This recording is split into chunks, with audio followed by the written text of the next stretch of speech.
up, everybody? It's Mickey from Modern C10. We're down here working on the burn unit. The last episode we did the frame swap. So today we're going to work on hooking the exhaust up.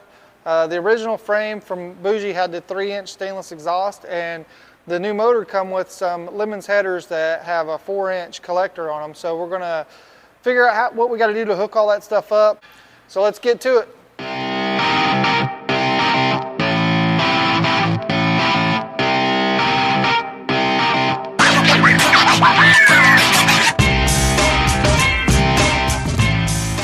Hey guys, we're under here looking at the exhaust. This was the original exhaust from Bougie, and we have a V-band here that we can hook onto to connect all this together.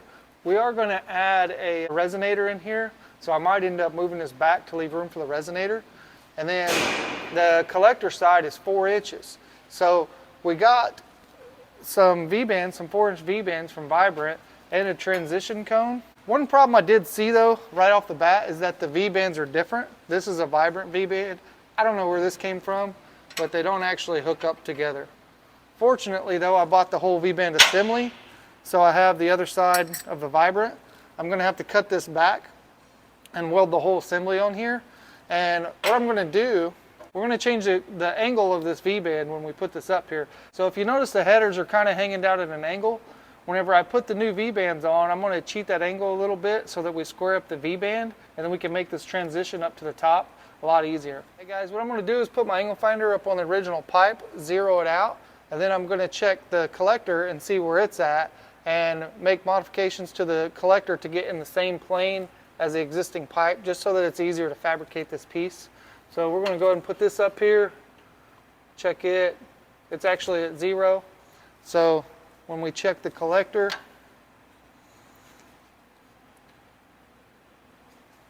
it's like 5.1, 5.2.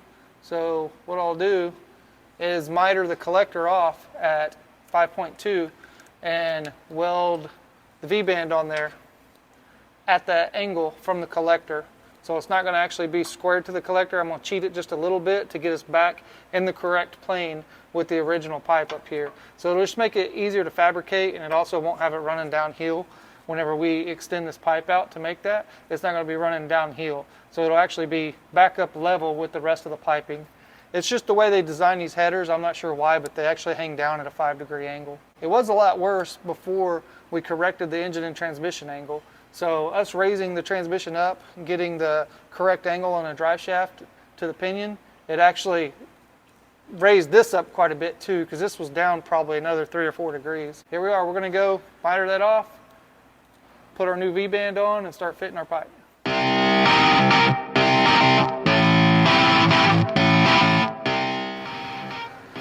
Hey guys, I had to tack this little extension on here to be able to hold it in the saw. I went ahead and flipped the saw to the 5 degrees, and I'm going to go ahead and make my first cut.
Hey guys, just real quick, I'm going to show you what I did with the V-bands. So I opened one pack of V-bands and put a female on one side and a male on the other side. The reasons I do that is so that when we put these back on the collectors, you can't get them backwards.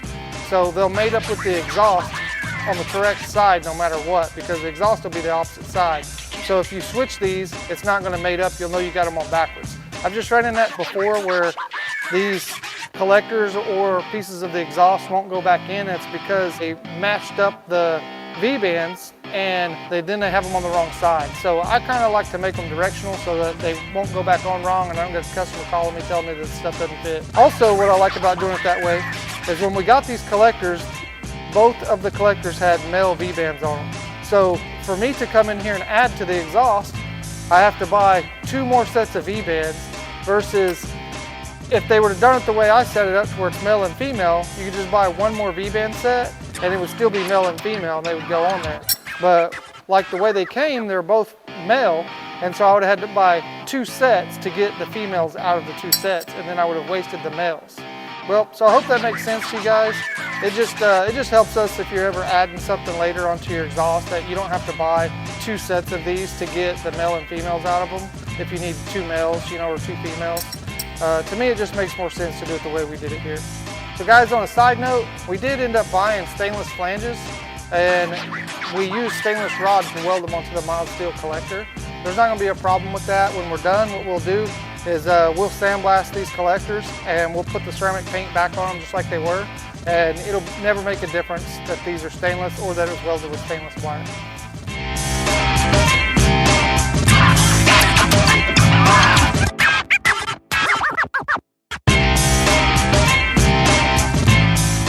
Hey guys, these are the transitions we're going to be using on the exhaust. It goes from 4-inch to 3-inch.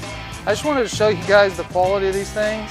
We get these from Stainless Bros, and they're literally perfect. I mean, there's no seam. They're polished out. The edges are perfectly flat. I mean, these are some of the nicest pieces I've ever seen.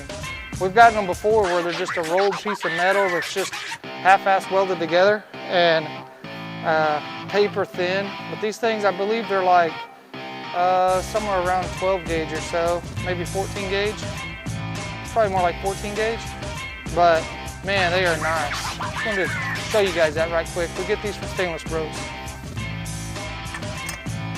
Perfect. I mean, look at that. There's like no wiggle room at all in that thing.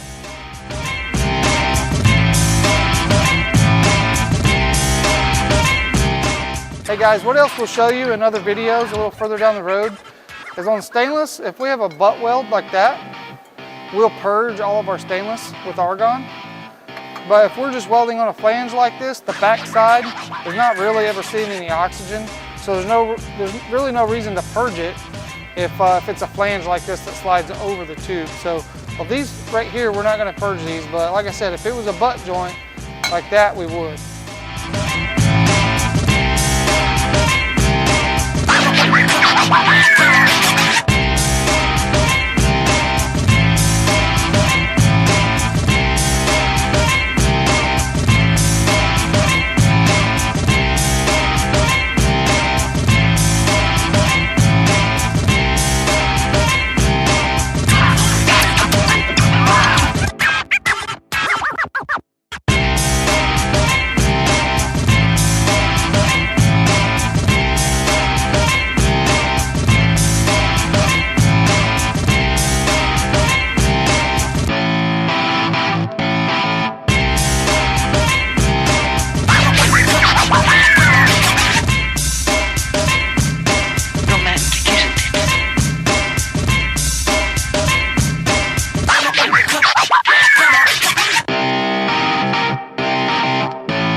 wanted to explain right quick what I was doing on the floor over here.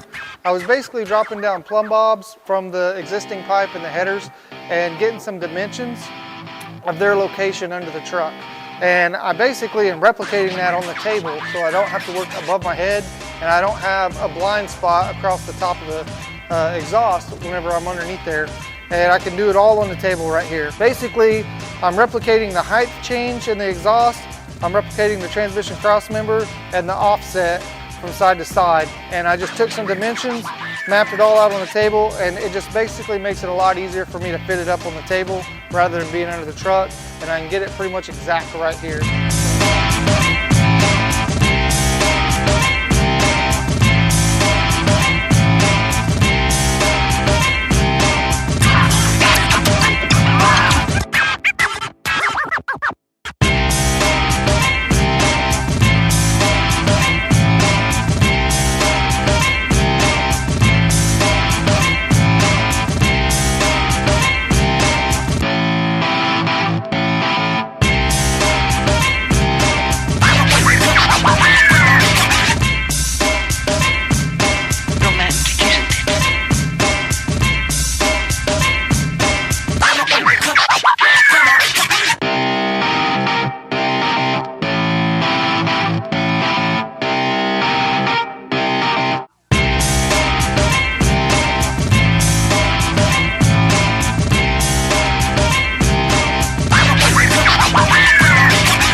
Hey guys, cameraman here. Unfortunately ran into a little bit of a memory issue and didn't catch the recording of us welding the resonators in our final install. This came out pretty clean, customer should love it. Stay tuned for the next video, we're going to be plumbing this thing up. Go ahead and give us a like and subscribe and we'll catch you guys in the next one.